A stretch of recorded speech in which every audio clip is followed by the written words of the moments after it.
नमस्कार. जय जगदंब नमो आदेश. मी निशिगंधा अमोल नवले आज तुम्हाला महालक्ष्मी बद्दल सांगणार आहे. तर महालक्ष्मीला प्रसन्न कसे करावे, महालक्ष्मी व्रत कसे करावे किंवा महालक्ष्मीचा मंत्र काय आहे, या सर्व माहिती मी तुम्हाला सांगणार आहे. चला तर मग जाणून घेऊया. बघा, अनेकांच्या घरामध्ये लक्ष्मीचा वावर हा सर्वत्र असतो, पण ती स्थिर राहत नाही. ती अनेकांच्या घरामध्ये सोनपावलाने तर येतेच, पण तिच्या पाठोपाठ अकस्मात असा खर्चही उभा राहतो. मग अशा वेळी काय करावे?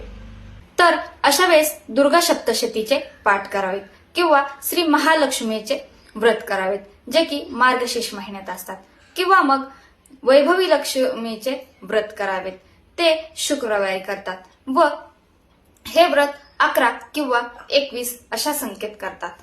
तसेच ऋग्वेदातले श्री सूक्त म्हणावे, ते रोज म्हणावे, किमान 16 महिने तरी म्हणावे. असे केल्याने आपल्याला त्याची फलश्रुतीही लवकरच मिळते. तसेच दुर्गा सप्तशतीचा पाठ हा आपण नवरात्रीमध्ये करू शकतो, किंवा मग नवमी किंवा अष्टमी किंवा मग चतुर्थीसही करू शकतो. हा पाठ आपण एका दिवसातही पूर्ण करू शकतो. तसेच गायत्री मंत्राचा जपही आपण करू शकतो. गायत्री मंत्राचा 108 वेळा जप करावा व हा जप नेहमी संध्याकाळीच करावा, कारण देवीला रात्री केलेली सेवा ही फार आवडते. जर तुम्हाला महालक्ष्मीचा मंत्र माहित नसेल तर मी तुम्हाला आज तो सांगणार आहे, तर तो तुम्ही नक्की लिहून घ्यावा. तर मंत्र पुढील प्रमाणे असणार आहे. ओम महालक्ष्मीच वैदहे विष्णू पत्नीच धीमहि तन्नो लक्ष्मी प्रचोदया. ओम महालक्ष्मीच वैदहे विष्णु पत्नीच धीमहि तन्नो लक्ष्मी प्रचोदया. ओम महालक्ष्मीच वैदहे विष्णु पत्नीच धीमहि तन्नो लक्ष्मी प्रचोदया. ओम महालक्ष्मीच वैदहे विष्णु पत्नीच धीमहि तन्नो लक्ष्मी प्रचोदया.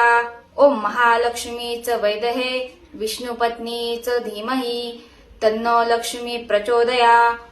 तर असा हा जप आहे व हा तुम्ही 108 वेळा म्हणायचा आहे.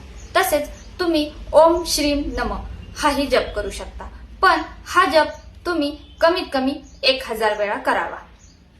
व्रत चालू असताना दर शुक्रवारी पूजा मांडावी व देवीला वटी, फुलं, फळं, पान, सुपारी, हळद, कुंकू अशा वस्तू अर्पण कराव्यात व देवीला अतिशय प्रिय असणारे फुल असते लाल कलरचे, तर ते अवश्य व्हावे व सकाळी उठून ही पूजा मांडावी. दिवसभर उपवास करावा व सायंकाळी दिवा व अगरबत्ती लावून देवीचा जप करावा व देवीला प्रार्थना करावी व गोडाचा नैवेद्य देखील दाखवावा आणि त्यानंतर आपला उपवास सोडावा. तर अशा प्रकारे तुम्ही नक्कीच श्री महालक्ष्मीचे व्रत करा व मी दिलेल्या मंत्राचा व्रत चालू असताना उच्चारण करा. तर अशा प्रकारे तुम्ही व्रत केल्याने महालक्ष्मी माता नक्कीच तुम्हाला प्रसन्न होईल व त्याची फलश्रुती ही तुम्हाला मिळून जाईल. तर माहिती आवडल्यास आदिमाया आदिशक्ती या चॅनेलला नक्कीच फॉलो करा. नमस्कार.